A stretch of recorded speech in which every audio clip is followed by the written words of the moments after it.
ओम शांति। आज की जो मुरली है ये नए वर्ष की मुरली है। नए वर्ष पर मीठा बाप दादा बच्चों को नए वर्ष की भी मुबारक दे रहा है, लेकिन साथ साथ नवयुग की भी मुबारक दे रहा है।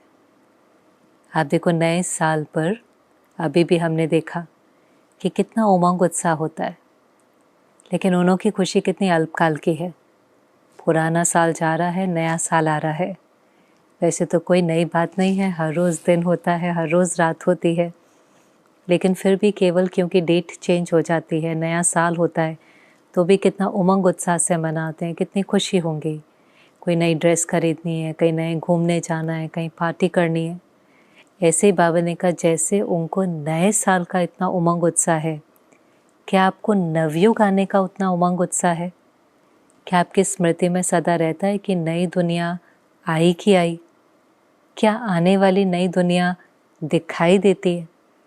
तो जो शब्द बाबा ने पूछा बार बार, दिखाई देती है, और ये प्रश्न हमें अपने से पूछना है कि हमें कहाँ तक वो नई दुनिया दिखाई देती है।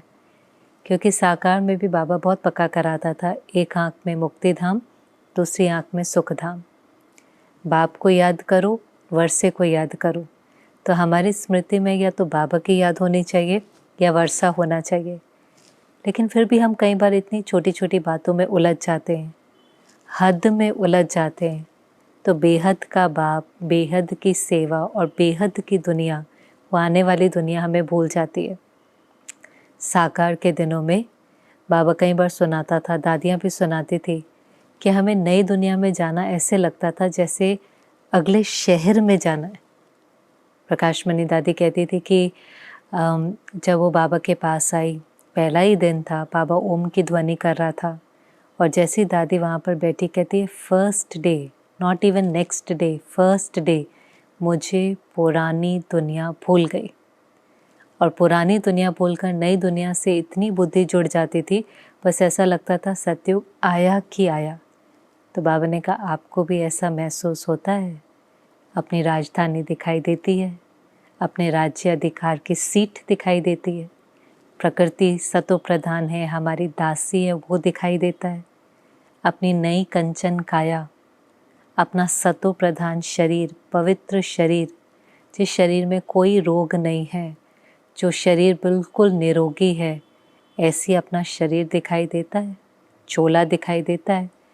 क्योंकि ब्रह्मा बाबा भी कई बार कहता था कि जैसे वो दरवाजे के पीछे खूंटी होती है ना, जिस पर कपड़े टांगते हैं, तो बाबा कहता था मुझे कई बार ऐसा लगता है मेरा आने वाला जो कॉस्ट्यूम है बस वो वहाँ टंगा हुआ है, बस आज मैं ब्रह्मा हूँ, कल श्री कृष्ण बनना है। आज कलयुग है, कल सतयुग, आज रात है, कल दिन, आज पुरानी दुनिया, कल नई दुनिया, बस आज और कल की बात है।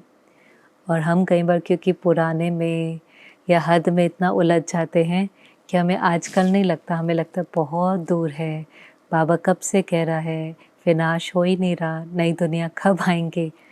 तो बाबा ने कहा ऐसा लगता है जैसे आज और कल की बात है। बाबा को तो इन दिनों में बहुत नारायणी नशा रहता था। एक बार जानकी दादी ने कहा, हिस्ट्री हॉल में दादी ने खिड़की से देखा तो बाबा अंदर डांस कर रहा था, नशे में डांस कर रहा था। तो बाद में बाबा को पूछा, बाबा आप इतनी खुशी में डांस कर रहे थे, क्या कौन सी मौलाई मस्ती थी? तो बाबा ने कहा बाबा को बस ये नशा चढ़ गया था, आज मैं ये हूँ, कल श्री कृष्ण बनूंगा, विष्णु बनूंगा, नारायण बनूंगा, गद्दी पर बैठूंगा।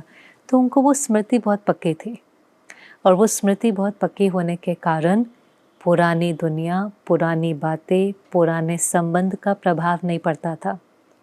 बातें आती थी, विघ्न आते थे, हिसाब किताब आते थे, शरीर की भी भोगनाएं आती थी, लेकिन कोई भी चीज़ नीचे नहीं खींच पाती थी। जैसे आत्मा बंधन मुक्त थी, निश्चिंत थी, बेफिक्र बादशाह थी, आने वाली दुनिया की मौलाई मस्ती में थी। मैं कई बार महसूस करती हूँ कि हमें इतना भी पता चल जाए कि हमें अगले मास मधुबन जाना है, 2 मास के बाद जाना है, तो वो खुशी चढ़ती है। हम दिन गिनती करने लगते हैं, कैलेंडर पर लिखते हैं, इस मास कहेंगे अगले मास में फ़लानी डेट पर बाबा के घर में होंगे। फिर 1 हफ्ते पहले भी कहेंगे अगले हफ्ते इस समय हम मधुबन में होंगे। तो हमें वो स्मृति रहती है, और पहुंचने से पहले ही उसकी बहुत खुशी, बहुत नशा रहता है। वहाँ रह कर के भी नशा चढ़ता है, वापस आने के बाद भी नशा रहता है। तो मधुबन जाने का भी नशा रहता है, कहीं घूमने जाते हैं उसका भी नशा रहता है। लेकिन बाबा कहते हैं ऐसे ही अपने आने वाली दुनिया, आने वाली राजधानी का भी नशा रहता है, क्योंकि ये भी तो बाबा ने आपको गिफ्ट दी है। अखंड, अटल, अविनाशी गिफ्ट है जिसको कोई छीन ही नहीं सकता। ड्रामा में ये भी जैसे हमारा पाठ, सुंदर पाठ नूंदा हुआ है, इसलिए कई बार साकार मुरली में गीत आता है, तकदीर जगा कर आई। जगानी नहीं है, जगा कर आई हूँ। ब्राह्मण बनना, गॉडली स्टूडेंट बनना, कोटों में कोई बनना, ये मेरी तकदीर थी। हाँ, अब मुझे अपनी भाग्य की कितनी रेखा खींचनी है। श्रेष्ठ पुरुषार्थ से श्रीमत पर चलकर राजा बनना है, साहूकार बनना है, प्रजा बनना है, दासी बनना है, वो मेरे ऊपर। लेकिन जो गिफ्ट है, हेवनली गॉड फादर ने हेवन की गिफ्ट तो मुझे दे दी। इसलिए बाबा कहते हैं तकदीर जगा कर आई हूँ। तो बाबा ने कहा ये गिफ्ट याद रहती है। उन्हों को स्थूल गिफ्ट देते हैं तो भी कितना संभाल के रखेंगे, कितना उसका वर्णन करेंगे, कितना औरों के साथ शेयर करेंगे, कितना फ़ोटो खींच करके औरों को दिखाएंगे। लेकिन ये जो ईश्वरीय गिफ्ट है, ये जो पारलौकिक गिफ्ट है, हेवनली गॉड फादर ने जो हेवन की गिफ्ट दी है, बाबा ने कहा ये याद रहती है, इसको संभाल के रखते हो। इसको डबल लॉक लगाया है, गोदरेज वाला लॉक नहीं, गॉड का लॉक। अब उन दिनों में गोदरेज की कबर्ड आई थी, गोदरेज ब्रांड है, आप सबने सुना ही है। लेकिन वो इसलिए उस समय इतना मशहूर था क्योंकि उसका जो लॉक था वो बहुत पावरफुल था। तो बाबा ने कहा वो वाला ताला भी नहीं, लेकिन गॉड का लॉक। कोई डाकू उसको लूट कर नहीं ले जाए। और एक्चुअली क्या है, इसको क्या चीज़ लूट कर ले जाती है? बाबा ने कहा आपका अलबेलापन। नशा सदा चढ़ा रहे, उसके लिए चाहिए अलर्ट। अलर्ट हो। अलबेलापन जहाँ आता है वहाँ माया का वार हो जाता है। फिर वो जो नशा है, जो रूहानी नशा है, जो मौलाई मस्ती है, जो अतीन्द्रिय सुख है, वो कम होने लगता है। दुनिया में भी जो नशा करते हैं ना, वो रोज़ नशा करते हैं, थोड़ा सा रोज़ लेते हैं। आज जो लिया उसका नशा कल तक नहीं रहेगा, तो रोज़ रात को कहेंगे थोड़ा सा, एक पेग। ऐसे हमें भी ये नशा रोज़ चढ़ाना पड़ता है। रोज़ की मुरली, रोज़ की रूरिहान, रोज़ की बाबा के साथ मुलाकात, वो रोज़ जो हम मेहनत करते हैं वो हमारी मोहब्बत बढ़ाती है और उस नशे में हमको रखती है। तो बहुत बाबा ने जैसे आने वाली दुनिया की स्मृति दिलाई, नए वर्ष की, नवजीवन की, नवयुग की बहुत बहुत बधाई दी। फिर बाबा ने पूछा अच्छा इस वर्ष में क्या करेंगे? कॉन्फ्रेंस बहुत करते हो, फंक्शन बहुत करते हो। अब बाबा ने दोनों प्लान हमारे सामने रखे। पहला प्लान, विश्व कल्याणकारी आत्माएं हो तो विश्व की क्या सेवा करेंगे, नवीनता क्या लेकर आएंगे। और इस पैराग्राफ के अंदर बहुत सारे राज समाये हुए थे। समझ में आता है कैसे बाप ही आदि मध्य अंत का ज्ञान दे सकता है, हमें त्रिकालदर्शी बनाता है और हमें बताता है कि हमारी कितनी जिम्मेवारी है। बाबा ने कहा इस वर्ष वर्गों की तो सेवा करते हो। वर्ग माना प्रोफेशंस। आपको भी पता है हमारी कितनी विंग्स हैं, medical wing, sports wing, cultural wing, transport wing, administrative, jurist, आदादात। माना जितने प्रोफेशन है उतनी विंग है। वो वर्ग बने ही इसलिए थे कि उन्हों को हम इस प्रकार से ज्ञान दें कि कैसे वो आध्यात्मिकता को अपनी प्रोफेशनल लाइफ में यूज़ कर सकें। स्पिरिचुअलिटी को प्रोफेशनल लाइफ में यूज़ करके वहाँ पर जो तनाव है, क्रोध है, उसको ख़त्म करके अपने जीवन का अनुभव कर सके। क्योंकि कई बार किसी को ऐसा महसूस होता है ना, अच्छा ये मेरे प्रोफेशन में मदद करेगा, मुझे और सफलता दिलाएगा, तो उन्हों को आकर्षण होती है। तो ये वर्गों की सेवा शुरू हुई और बाबा ने कहा सब वर्ग की सेवा करनी है, कोई वर्ग रह ना जाए, कोई बाद में उलझना नहीं दे। लेकिन इस बार क्या करना, हर वर्ग में से कोई विशेष आत्मा को निमित्त बनाना। वो विशेष आत्मा निमित्त बने और उसके मुख से निकले मेरा बाबा आ गया है। ऐसे ही बाबा ने कहा जो धर्म स्थापक हैं, अलग अलग धर्म हैं, मठ पंथ हैं, आप सबकी सेवा करते हो। कभी संत सम्मेलन करेंगे, कभी हम इंटरफेथ कॉन्फ्रेंस करेंगे, कभी कुछ ना कुछ चलता ही रहता है। हर एक में पार्टिसिपेट भी करेंगे, अपने मंच पर भी करते हैं। अपने मंच पे भी रिलीजियस विंग बनी हुई है जिसमें सब तरफ से संतों को बुलाकर, सन्यासियों को बुलाकर खूब उनकी सेवा करते हैं। बाबा भी कहते हैं उनको मान सम्मान दो।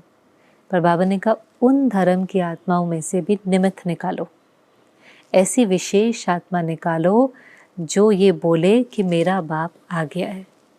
अब एक तो जब हर वर्ग की आत्मा, हर धर्म की आत्मा में से कोई एक भी कहेगा कि मेरा बाप आ गया है, तो उससे प्रत्यक्षता के नगाड़े तो अपने आप बजने लगेंगे। पर एक और सुंदर राज बाबा ने बताया कि देखो अभी ही ये आत्माएं मैसेज लेकर जाएंगे, अभी ही इनके अंदर बाप कौन है उसका बीज पड़ेगा। क्योंकि शिव बाबा है बीज। अगर आप कल्प वृक्ष को देखें, सामने लेकर आए, शिव बाबा बीज है और बीज के साथ जड़ों में हम ब्राह्मण आत्माएं हैं। फिर उससे निकलता है तना जो देवी देवता धर्म है, फिर उससे निकलते हैं बाकी शाखाएं, अलग अलग धर्म हैं। लेकिन बाबा ने कहा हर शाखा को, हर पत्ते को जो पोषण है वो तो बीज से ही मिलेगा। हर तने को बीज से ही तो नरिशमेंट मिलेंगी ना। इसलिए इस समय वो भी ये स्मृति लेकर के जाएंगे कि परमात्मा कौन है। और फिर अपने पाठ अनुसार ड्रामा में जब उनका पाठ होगा द्वापर में, तो वो द्वापर में जब आत्माएं नीचे आएंगी तो वो स्मृति उनकी जागृत हो जाएंगी। लेकिन वो बीज पड़ेगा अब।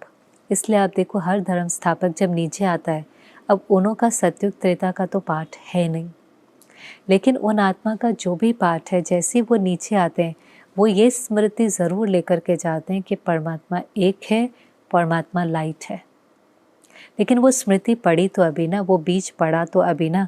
बाबा ने कहा वो ताकत अभी लेकर के जाते हैं जिस ताकत से वो नए धर्म की स्थापना करते हैं। और कितनी ताकत होती होंगी, क्योंकि जो जो धर्म स्थापक आप देखें उनके जीवन सहज नहीं रही है। जब उन्होंने नीचे आकर के परमात्मा का परिचय दिया, चाहे वो क्राइस्ट था, बुद्धा था, उनका मार्ग सहज नहीं था। बहुत विघ्न, बहुत ऑपोजिशन, यहाँ तक कि क्राइस्ट को तो क्रॉस पर ही चढ़ा दिया। तो कोई ये सहज मार्ग तो नहीं था। लेकिन फिर भी उनकी स्मृति इतनी पक्की थी कि वो अपनी बात से हिले नहीं और उन्होंने परमात्मा का मैसेंजर बनकर, खुदा का पैगंबर बनकर वो परिचय सबको दिया कि ईश्वर एक है, ईश्वर लाइट है और वो हमें कैसे प्यार से, भाईचारे से मिल करके रहना सिखाते हैं। पर बाबा ने कहा वो बीज उनमें अभी पड़ता है, वो ताकत उनको अभी मिलती है और समय पर आकर के वो अपना विस्तार करते हैं। ऐसे ही जो वर्ग हैं उनमें से कई प्रोफेशंस हैं जो बाबा ने कहा आपकी दुनिया में नहीं होंगे, बहुत सारे हैं। वहाँ डॉक्टर नहीं होंगे, सर्जन नहीं होंगे, लॉयर नहीं होंगे, जज नहीं होंगे, कोर्ट कचहरी नहीं होंगे। लेकिन जब द्वापर के भी काफ़ी समय के बाद जब इन वर्गों की इन्वेंशन होगी, तब बाबा ने कहा ये वही आत्माएं हैं जो अपने समय पर अपने धर्मों को इन्वेंट करेंगे। तो चाहे धर्म स्थापक हैं, चाहे प्रोफेशन को इन्वेंट करने वाले हैं, बीज अभी पड़ता है और वो फिर समय पर अपना पाठ बजाते हैं। और इसीलिए ये जो आत्माएं होती हैं ना, शुरुआत वाली, जिन्होंने चाहे मेडिकल साइंस को इन्वेंट किया या कोई भी प्रकार की चीज़ें जो हमारी दुनिया में नहीं है लेकिन इस दुनिया में है, चाहे वो न्यूक्लियर साइंस है, मेडिकल साइंस है, टेक्नोलॉजी है, जिन आत्माओं ने इन्वेंट किया वो बहुत प्योर होती है, वो बहुत सतो प्रधान होती है। उनको आप पूछेंगे तो कहेंगे कोई हमको प्रेर रहा है, क्योंकि समय के अनुसार इन चीज़ों की इन्वेंशन तो होनी थी। लेकिन वो ऐसी आत्माएं बिल्कुल नहीं होती जो इन चीज़ों का बिल्कुल गलत यूज़ करे, उनकी इंटेंशन में कोई इम्प्योरिटी नहीं होती। वो अलग बात है कि जब ये चीज़ें इन्वेंट हो जाती हैं, चाहे ये कोई भी साइंस की हैं, टेक्नोलॉजी की हैं, कोई वर्ग हैं, धीरे धीरे फिर पावर जिनके हाथों में जाती है वो इतने सतो प्रधान नहीं होते। वो आत्माएं तमो प्रधान होती हैं, करप्ट होती हैं, तो उसके कारण कई गलत चीज़ों का उपयोग होना शुरू हो जाता है। लेकिन जो इन्वेंट करने वाली आत्मा है उसकी भावना में बहुत शुद्धि है, बहुत सतो प्रधान है, वो बहुत परमात्म प्रिय होती है, तो ही उसकी बुद्धि में इतनी दिव्यता, इतनी रिफाइननेस होती है कि वो उस कार्य को कर सके। यहाँ तक कि ये जो आर्टिफिशियल इंटेलिजेंस बनाते हैं, जो न्यूक्लियर साइंटिस्ट हैं, जो बनाने वाले हैं, वो बहुत प्योर आत्माएं होती हैं। उनकी एक ही इंटेंशन होती है समाज का भला हो, इससे लोगों का कल्याण हो, जीवन सहज हो, उसमें उनकी जो भावना होती है वो कल्याण की होती है। लेकिन नेचुरल सी बात है कि जब कोई चीज़ बन करके सबके हाथों में आ जाती है तो मेजॉरिटी दुनिया भी तमो प्रधान है, लोग भी तमो प्रधान है, तो आपको हर प्रोफेशन में करप्शन भी मिलेगा, हर चीज़ का सदुपयोग भी है तो दुरुपयोग भी होगा। टेक्नोलॉजी का कोई फ़ायदा भी उठा रहा है तो उससे बहुत ज़्यादा नुकसान भी हो रहा है। फिर कलयुग की अति में जब विकारों सर्वव्यापी हो जाते हैं, एक एक के अंदर हैं, तो फिर वही चीज़ें जिससे एक सत्युगी दुनिया बन सकती है, वही चीज़ें कलयुग की अति और उसके अंत के निमित्त बन जाती है। और इसलिए फिर बाबा कहते हैं ये संस्कार आपकी आने वाली दुनिया में चले जाते हैं, बाकी पुरानी दुनिया तो ख़त्म हो जाती है। पर ये राज कि इस समय पर हर पत्ते को पोषण मिल रहा है, इस समय पर आत्माओं के अंदर कुछ स्मृति नोंदी जा रही है, वो फिर समय पर आकर अपना धर्म स्थापन करेंगे और वर्ग की इन्वेंशन करेंगे। इतने आदि मध्य अंत का राज तो कोई नहीं समझा सकता। इसलिए बाबा ने कहा कि आपको सारे विश्व की सेवा करनी है, तभी विश्व कल्याणकारी का टाइटल मिलेगा। और हर धर्म की आत्मा, हर वर्ग की आत्मा जब कहेंगे मेरा बाबा आ गया, तब कहेंगे सर्व के सहयोग से सुखमय संसार। तो ऐसा गुलदस्ता तैयार करो, विशेष आत्माओं का गुलदस्ता तैयार करो, निमित्त आत्माओं का गुलदस्ता तैयार करो, जिसको कहेंगे माइक क्वालिटी की आत्मा। वो आत्मा इतनी पावरफुल होंगी, इतनी पोजीशन पर होगी कि जब वो कहेंगे तो औरों को उसकी बात माननी पड़ेगी, औरों को ऑटोमेटिकली उसकी बात पर विश्वास होगा, वो अनेकों को इन्फ्लुएंस करने के निमित्त बनेंगे। और आज भी कोई एक्टर, कोई सेलिब्रिटी, कोई पॉलिटिशियन जब बोलता है तो लोग उसकी बातों को वैल्यू करते हैं, बहुत लोगों को जानते हैं, प्रभावित होते हैं। ऐसे बाबा ने कहा कोई विशेष आत्मा, कोई माइक क्वालिटी की आत्मा, कोई ऐसी आत्माओं को निमित्त बनाकर गुलदस्ता तैयार करो। और फिर बाबा ने पूछा देखेंगे पहले कौन करेगा, भारत वाले करेंगे, विदेश वाले करेंगे। विदेश वालों को भी बाबा ने कहा देखो अभी वीआईपी आईपी की सेवा तो आसान हो गई है, जो पहले उन तक पहुंचना भी आपको मुश्किल लगता था अभी सहज हो गया है। लेकिन अभी कोई निमित्त बनाओ, कोई अभी ऐसा विरला निकालो। और बाबा ने कहा बाबा देखेंगे पहले कौन गुलदस्ता, ये सुंदर गुलदस्ता, विशेष आत्माओं का गुलदस्ता लेकर के आता है। तो ये थी विश्व की सेवा कैसे करनी है। और वंडरफुल बात यह है कि बाबा कहते कि बस आपको निमित्त बनना है, बाकी हुआ ही पड़ा है। अब ये भी वंडरफुल है कि क्योंकि ड्रामा अविनाशी है, सब कुछ नूंदा हुआ है, होना तो है। जैसे बाबा ने कहा वो चीज़ अपने आप होनी है, वो आत्माएं आ जाएंगी। लेकिन क्योंकि बाबा निमित्त हमें बनाता है, तो पहले बाप को संकल्प आता है ड्रामा अनुसार, फिर वो संकल्प बाबा हमें देता है, फिर वो संकल्प हमारे मन में नोंदता है, फिर उस संकल्प से किसी को प्लानिंग आती है, फिर वो संकल्प कर्म में आता है, वो कार्य हो जाता है। वो कार्य होना भी है, लेकिन बाबा बच्चों को निमित्त बनाता है कि बच्चों का भाग्य बने, बाप के साथ साथ बच्चों की भी पूजा हो, बाप के साथ साथ बच्चों का भी नाम हो, मान हो। बाप अकेला कुछ नहीं करता, सब कुछ बच्चों से कराता है। इसलिए बाबा कहते हैं ना आपकी तो डबल रूप में पूजा होती है, शालिग्राम के रूप में भी और देवात्माओं के रूप में भी, क्योंकि हम इस समय बाबा के साथ मददगार बनते हैं, पवित्रता की भी मदद देते हैं, स्वराज्य अधिकारी भी बनते हैं, तो विश्व कल्याण के लिए भी अपना तन मन धन लगाते हैं। और इसलिए बाबा हमसे कराता है, हमें निमित्त बनाता है, और इस निमित्त बनने में हमारा भी कल्याण हो जाता है। जैसे देखो माता पिता कमाते हैं, पर जब दान करना होगा ना तो बच्चे का हाथ लगवा देंगे, सोचते हैं बच्चे का हाथ लगाएंगे तो बच्चे का भाग्य बन जाएगा। ऐसे करता सब कुछ बाबा है, लेकिन नाम हमारा हो जाता है, सब कुछ करके वो छुप जाता है और मशहूर हम हो जाते हैं। और इसलिए आज तक भी दुनिया कहेंगी ब्रह्मा कुमारियों का काम बहुत अच्छा है, पर इनको पढ़ाने वाला कौन है वो अभी तक सिद्ध नहीं हुआ है। हाँ कोई शक्ति है, लेकिन परमात्मा इनको पढ़ा रहा है, वो आ गया है, अभी वो नाम वाला होना बाकी है। तो बाबा ने कहा आपको तो निमित्त बनना है, बस हुआ ही पड़ा है। ऐसे नहीं बाबा कहता कि आपको करना है, आप कोशिश करना, कोशिश करेंगे तो हो जाएगा। हुआ ही पड़ा है, हुआ ही पड़ा है। आपको केवल निमित्त बनना है। इसलिए हमें भी कितना याद रखना चाहिए, करन करावन हार बाबा है। हम करन हार हैं, हमें तो केवल अपनी उंगली लगानी है। और फिर विश्व सेवा के बाद बाबा ने कहा अच्छा स्व के लिए क्या करेंगे, क्योंकि स्व की सेवा का अगर प्लान नहीं बनाएंगे तो विश्व को सकाश कैसे मिलेंगे? तो स्व के लिए हर कोई बहुत प्रतिज्ञाएं करता है। बहुत प्रतिज्ञा करते समय बाबा ने कहा दिल से, प्यार से शक्तिशाली प्रतिज्ञाएं करेंगे, और उसमें भी मुख्य जो आ जाएंगे टोटालिटी में कि हमें बाप समान बनना ही है। तो बाबा ने कहा संकल्प बहुत अच्छा करते हैं, वायदा बहुत अच्छी करते हैं, प्रतिज्ञाएं बहुत प्यारी करते हैं, लेकिन फिर क्या हो जाता है? फिर माया आ जाती है, अलग अलग रूप से आ जाती है। जैसे वो डाकू लूट लेता है, कभी बिल्ली के रूप में आ जाती है, कभी चूहे के रूप में आ जाती है, कभी शेर के रूप में आ जाती है। रमणीक रीति से बाबा सुनाता है माया कुछ नहीं, विकार है, कमज़ोर संकल्प है। अब बिल्ली के रूप में आती है तो बिल्ली क्या करती है? म्याऊं म्याऊं। तो मैं के रूप में आ जाती है, ईगो के रूप में, मैं राइट हूँ, मेरे अनुसार हो, मैं जो कहता हूँ वो करो, मैं। तो बिल्ली के रूप में आना माना अहंकार। अहंकार की सिंपल निशानी है जहाँ अभिमान है वहाँ अपमान है। If it's ego it hurts.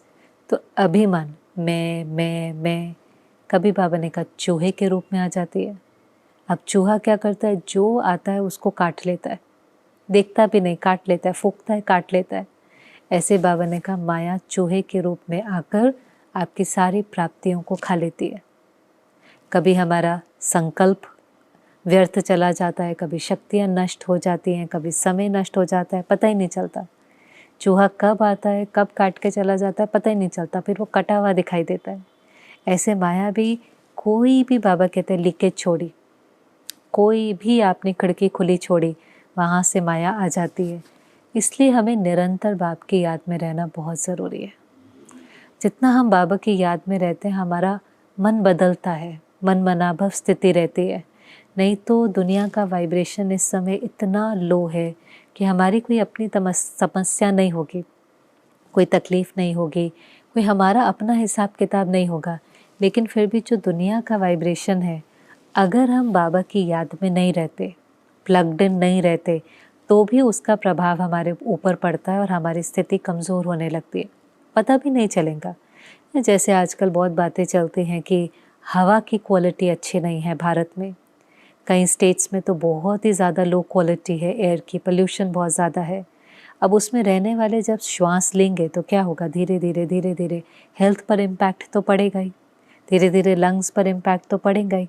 ऐसे इस समय संसार की हवा दूषित है, उसमें भय, उसमें चिंता, उसमें उदासी, उसमें निराशा, उसमें दिल शिकस्त, उसमें ईर्ष्या, उसमें बहुत कुछ है। अगर हम मन मनाभव स्थिति में नहीं है तो वो हवा, केवल उस हवा में रहते रहते भी उसका प्रभाव पड़ता है और पता ही नहीं चलता कि माया चूहे के रूप में कब काट के चली जाती है। अंदर से हम कमज़ोर हो जाते हैं, हमारी प्राप्तियां ख़त्म हो जाती हैं।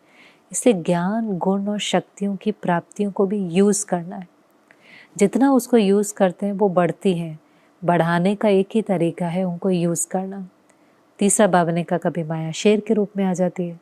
शेर माना क्या करते हैं? मास्टर सर्वशक्तिवान, लेकिन डर अनुभव करते हैं, भयभीत हो जाते हैं। निर्भय है, मैं निर्भय आत्मा हूँ, ऑलमाइटी अथॉरिटी के संतान हूँ, मास्टर सर्वशक्तिवान हूँ, भगवान मेरा साथी है, उसका हाथ मेरे सिर पर है, पर सब भूल जाता है। छोटी छोटी बातों में माया फिर डर ले आती है, क्या होगा, कैसे होगा, होगा कि नहीं होगा, बाबा भी मदद तो करता नहीं है, समय पर तो आता नहीं है, दिल शिकस्त हो जाएंगे। बाबा का वायदा है जो श्रीमत पर चलेगा बाबा उसको मदद करेगा, जो सच्चे दिल से बाप को बुलाएगा बाबा हाजिर हो जाएगा। जिसने सारी जीवन जी हजूर किया होगा बाबा को भी हजूरा हाजिर होना पड़ेगा। लेकिन फिर हम व्यर्थ क्यों चलाते हैं? बाबा की मदद करने के अपने तरीके हैं, हम हद का सोचते हैं, उसकी कुछ बेहद की प्लानिंग होती है। इसलिए फिर माया क्या करती है? भयभीत बनाती है, दिल शिकस्त बनाती है और कभी कभी तो ऐसा रूप ले लेती है कि हम बाप को भी छोड़ के चले जाते हैं। ड्रामा का कोई पेपर आता है, पार ना करने के कारण बाप को भी छोड़कर चले जाते हैं।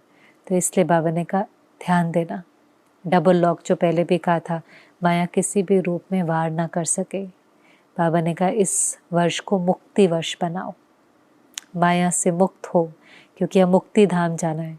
और उसकी जो सहज विधि बाबा ने बताई, सहज, सफल करो, सफलता लो।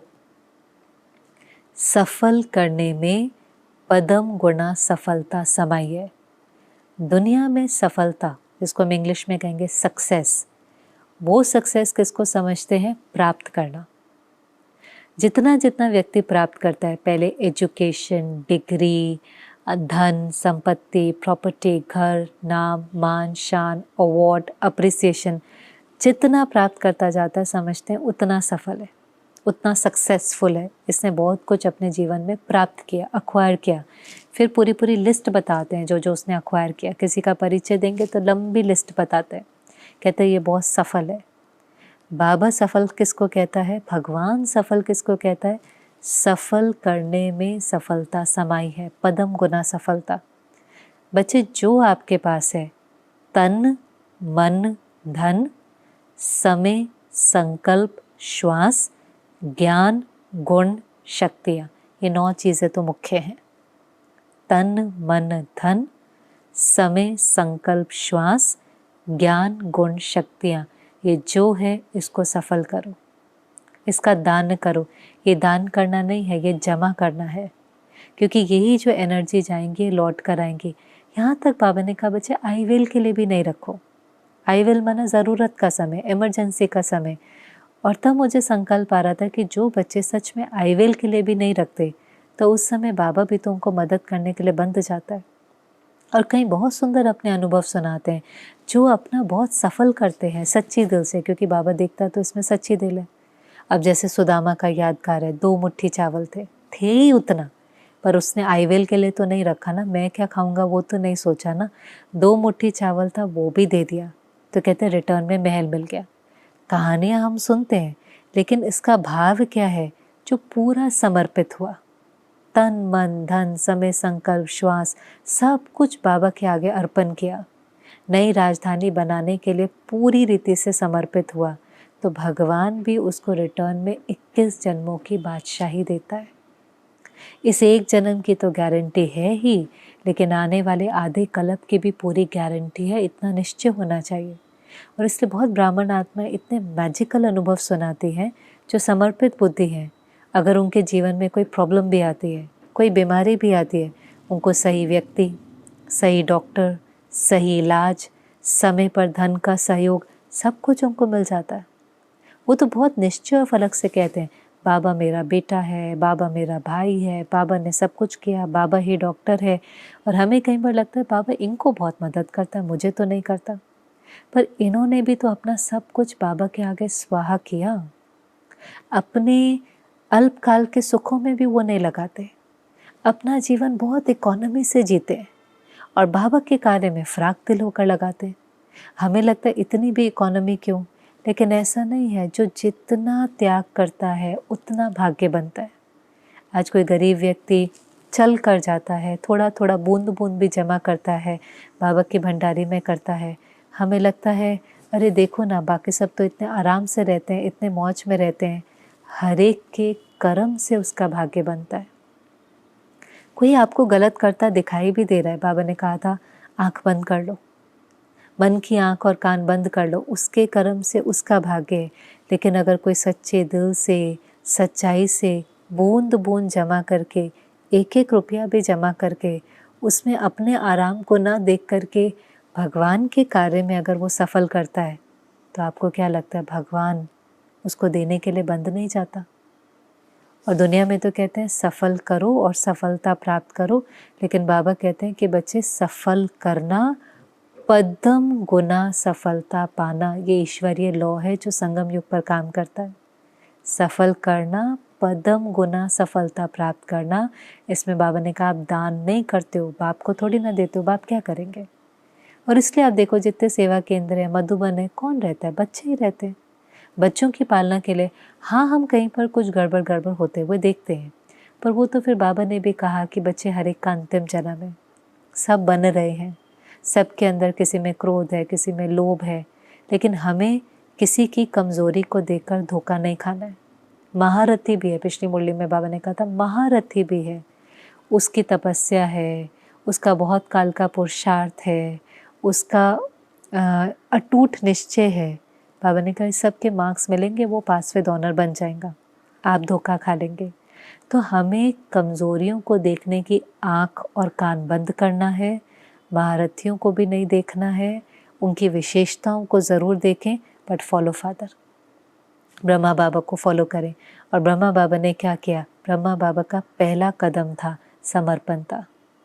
तन मन धन संबंध संपर्क के साथ बाबा स्वाहा हुआ। और अंतिम दिन भी 18 जनवरी को अपनी सारी शक्तियाँ विल करके, जिसको प्रकाश मणि दादी कई बार कहती थी, इतनी विल पावर मेरे अंदर आ गई कि एक आंसू नहीं गिरा।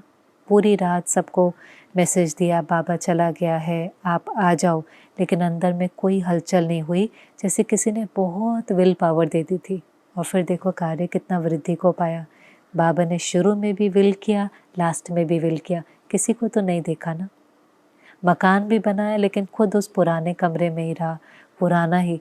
तो ऐसा नहीं, बाबा कहता है ना बहुत ऊंचा जीवन ना बहुत नीचा, बीच का हो, लेकिन किसी को नहीं देखे। अगर हम इकोनॉमी करते हैं, हम अपना जोड़ते हैं, हम अपना तन लगाते हैं, हम अपना मन लगाते हैं, धन लगाते हैं, जो विशेषता मेरे पास है उसको कार्य में लगाते हैं। ये नहीं वो आराम कर रहा है तो मुझे भी करना है, जो विशेषता मेरे पास है मैं उसको तो कार्य में लगाऊं। भगवान ने जो विशेषता मुझे दी है उसको कार्य में नहीं लगाएंगे तो वो वृद्धि को कैसे पाएंगे, मेरा भाग्य कैसे बनेगा। तो ये जो हमारे अंदर कभी कभी किसी और को देख करके अलबेलापन आ जाता है, नहीं, अगर मेरे अंदर वो विशेषता है मैं उसको कार्य में लगाऊंगी तो अनेकों को देख करके प्रेरणा मिलेंगी, शायद वो भी अपनी विशेषता को पहचान कर कार्य में लगाने लगे। तो अगर रेस करनी है तो विशेषताओं की करें ना, कमियों की रेस क्यों करें। बाबा ने कहा इसमें एक गड़बड़ क्या हो जाती है, जब बाबा खाता देखता है तो लगता है हमारा बहुत जमा है, हम इतने घंटे सेवा करते हैं, इतना घंटा योग करते हैं, इतना मास का धन सफल करते हैं। पर बाबा ने कहा कभी कभी सच्चाई से तो देखते नहीं हैं, तो जमा के खाते की जगह व्यर्थ का खाता ज़्यादा है। और ये एक बहुत ऑटोमेटिक सूक्ष्म मशीनरी है। व्यर्थ का खाता क्यों होता है? जब सेवा करते हैं, सफल करते हैं, उस समय ये याद नहीं रहता कि बाबा की सेवा है, बाबा का कार्य है, बाबा करा रहा है, मैं तो निमित्त हूँ। लेकिन कभी कभी उसके अंदर मैंपन होता है, जो शुरू से ही बाबा की शिक्षाएं रही हैं, मैं और मेरा, तो उसमें मेरी सेवा मैंने किया, मैं ही कर सकता हूँ, मेरे बिना हो नहीं सकती। तो जहाँ मैं है, कर रहे हैं, समय भी लगाई, शक्ति भी लगाई, सेवा भी करी, धन भी लगाया, पर वो ऑटोमेटिक जमा के खाते से निकल करके व्यर्थ के खाते में चला जाता है। एक्चुअली संगम युग के तो लॉज भी बहुत अलग हैं। अगर हम ना समझे तो हमारे से बहुत भूले हो जाएं। हमने बहुत किया भी, लेकिन देह अभिमान में किया, ईगो में किया। जैसे किसी ने चैरिटी करी, दुनिया में भी किसी ने चैरिटी करी, पर अंदर में उसका स्वार्थ था कि हॉस्पिटल के दीवार पर मेरा नाम आ जाएगा, अखबार में मेरा नाम आ जाएगा, सबको पता चलेगा मैंने दान किया। एक्चुअली दान गुप्त होता है, लेकिन उसके पीछे स्वार्थ था तो वो सफल नहीं होता, वो चैरिटी पुण्य के खाते में नहीं जाती, क्योंकि उसमें नाम मान शान का जो था स्वार्थ था। ऐसे ही सेवा में भी हो जाता है, सेवा कर रहे हैं लेकिन सेवा करते करते मैंपन मेरापन आ गया, उसमें भी कोई ना कोई स्वार्थ था, तो बाबा ने कहा ऑटोमेटिक वो व्यर्थ के खाते में जाता है। और इसमें भी बहुत सच्ची चेकिंग चाहिए, बहुत सूक्ष्म चेकिंग चाहिए, क्योंकि कभी कभी कहेंगे नहीं बाबा ने कराया, बाबा ही करता है, मैं तो निमित्त हूँ, पर अंदर में थोड़ा भान होता है। पर इस भान को बहुत अच्छे से अपने को बैठकर समझाना है, मैं नहीं था तो क्या सेवा नहीं हो रही थी, कल मैं नहीं होऊंगा तो क्या सेवा नहीं होगी। सेवा तो बाबा कर रहा है, बाबा करा रहा है और सब होना है, ये तो मेरे को भाग्य मिला है। आज अगर मुझे सेवा मिली है, मेरा तन मन धन लग रहा है, तो इसमें मेरा भाग्य है, इसमें मेरे संस्कारों का शुद्धिकरण हो रहा है। इसमें नहीं तो पुराना तन, मैला मन, काला धन क्या करेगा बाबा? बाबा तो किसी एक को टच करेगा, उससे अपना कार्य करा लेगा। तो ये तो मैं भाग्यशाली आत्मा हूँ, मैंने किया नहीं, ये मेरा भाग्य है। मेरा अंतिम जन्म सफल हो गया, मेरे श्वास सफल हो गए, मेरी समय शक्ति सफल हो गई, ये तो मेरा श्रेष्ठ भाग्य है। और इसमें बहुत ऑनेस्टी चाहिए, क्योंकि यही सच है। अरे बाबा के नहीं बने थे तो ये विशेषताएं भी नहीं थी जिनसे हम सेवा करें। और अभी भी अगर हमने श्रीमत में थोड़ा ऊपर नीचे किया, गफलत करी, ट्रेटर बने, ये सारी विशेषताएं चली जाएंगी। ये खेल भी इतना वंडरफुल है, जब तक समर्पित बुद्धि होते हैं, पपेट बनते हैं, बाबा को अपना कार्य कराने देते हैं तो बाबा भी हमको यूज़ करता है। जहाँ मैंपन देह अभिमान आता है, हम बाबा के किसी काम के नहीं रहते। इससे बाबा ने कहा देखो शुरू में कितनी वारिस क्वालिटी निकली, क्योंकि दादियाँ जब गई थी तो बहुत पक्का था, बाबा का कार्य बाबा करा रहा है, बाबा टचिंग कर रहा है। गुलाबी भाषा थी, कोई साधन नहीं, कोई साल्वेशन नहीं, कोई सेवा करने का अकल नहीं, लेकिन वारिस क्वालिटी निकली। मुझे ज्ञात तो नहीं कौन दादी थी, लेकिन उस समय पर शायद अंगना भाई थे, वो कई बार अपना अनुभव सुनाते थे कि उनको लोकल, जो वहाँ पर दादी को बाबा ने जिन्हों को सेवा के लिए भेजा, उनको लोकल लैंग्वेज नहीं आती थी, हिंदी आती थी। इस भाई को हिंदी नहीं आती थी, अंग्रेज़ी आती थी, इस बहन को अंग्रेज़ी नहीं आती थी, पर उसने बाबा की याद में उसको कोर्स करा दिया। उसको कहा आई सोल यू सोल, अपनी टूटी फूटी इंग्लिश में, I soul you soul one father so we brother sister, I act you act, drama, ऐसे ऐसे करके छोटी छोटी टूटी फूटी लाइनों में उसको कोर्स करा दिया।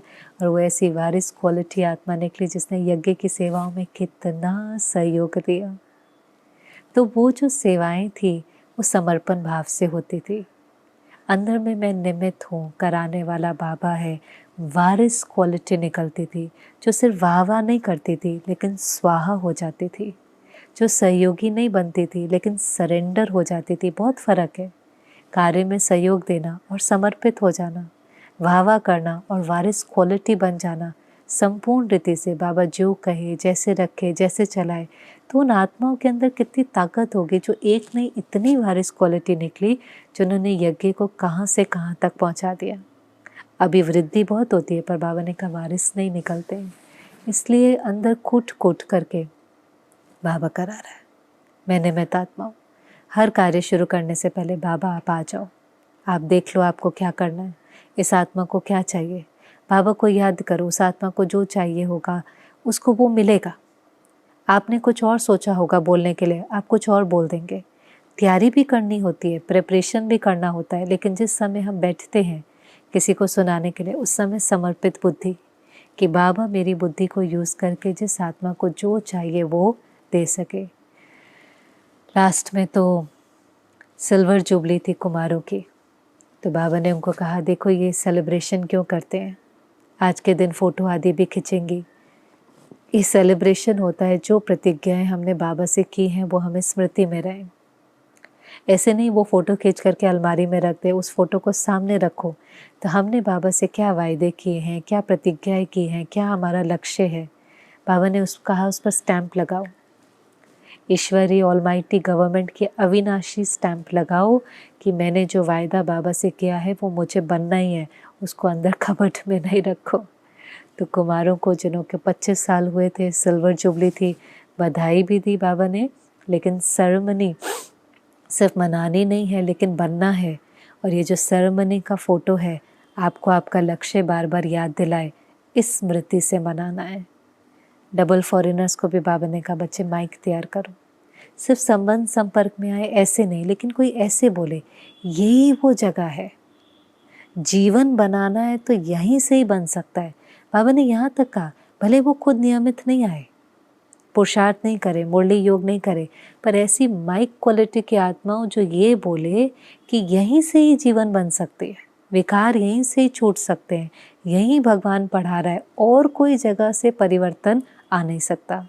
तो वो आत्मा अनेकों को ज्ञान में चलाने के निमित्त बनेगी। उनकी दुआओं से हो सकता है ये भी चल पड़े।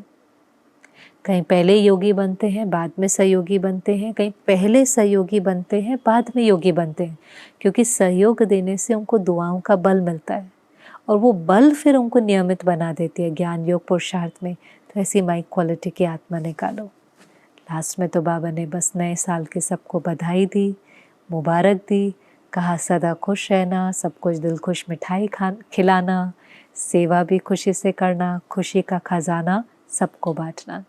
तो नया साल माना खुश रहना है और खुशी का खजाना सबको बांटना है। तो हमें भी मुक्ति वर्ष मनाना है, सफल करके सफलता प्राप्त करनी है, पदम गुना सफलता प्राप्त करनी है। कभी भी अचानक कुछ हो सकता है, इसलिए एवर रेडी रहना है। आई विल के लिए भी न रख, बाबा ने कहा पूरा सफल करो, क्योंकि ये भी ऐसा जमा है कि उस समय पर आपको मिल ही जाएगा। कितनी बार ऐसा होता है, लोगों का अपना धन कहीं बहुत कुछ रखते हैं। कोविड के समय भी हमने देखा, धन भी थे, कॉन्टैक्ट्स भी थे, संबंधी भी थे, कुछ काम नहीं आया। और कईयों के पास कुछ नहीं था, लेकिन पुण्य कर्मों की पता नहीं कौन सी पूंजी थी कि अनजान व्यक्ति आकर मदद कर गया। कहीं से धन आ गया, किसी ने सिलेंडर ऑर्गेनाइज कर दिया, किसी ने हॉस्पिटल पे पहुंचा दिया। तब समझ में नहीं आ रहा था कि जिनके पास सब कुछ है वो भाग्यशाली हैं, जिनके पास कुछ नहीं है वो भाग्यशाली हैं, क्योंकि आखिर हर एक को अपने भाग्य का मिलता है। श्रेष्ठ कर्म एक ऐसी पूंजी है जो लौट करके आती है। दुआओं का खाता ऐसी पूंजी है जो असंभव को संभव कर देती है। तो इसलिए जितना जमा कर रहे हैं ये जैसे सेफ डिपॉजिट है। दान करना, सफल करना, यही जैसे हमारा जमा का खाता बढ़ता जाएगा, बस बीच में मैं ना आए। तो बहुत वंडरफुल मुरली थी। बाबा के तो महावाक्य होते ही बहुत वंडरफुल हैं, पर उसको अपने जीवन में उतारते जाना है। ओम शांति।